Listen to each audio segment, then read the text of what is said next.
வணக்கம் நண்பர்களே. ஸோ வேலை முடிஞ்சிச்சு, ரெடி ஆகி கிளம்புவோம் வேலைக்கு. அந்த தான் 10 மணி ஆயிடுச்சு. நடந்து ஆட்டோ பாயிண்ட் போகிறதுக்கு 5 நிமிஷம் ஆகும்.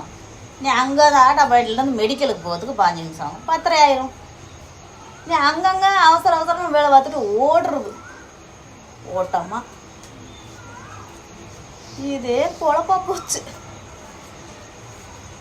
சரி வாங்க, வேலை பார்க்குறதுன்னு நம்ம வேலை, நம்ம ஆயுசு அதில் தான் போகுது. நீ டெய்லி ருட்டீன் வாழ்க்கதே என்ன பண்ணுறது, நம்மளோட வாழ்க்கையும் மாற போகிறதில்ல, இப்படியே தான் போகுது. வேலை வேலை வேலை வேலைன்னு ஓடிக்கிட்டு இருக்குது. இதெல்லாம் யோசிச்சா ஒரு சில பேத்தண்டா குடும்பத்தில் கட்டிட்டு வராங்களா அவங்கள பேசுகிறேன்.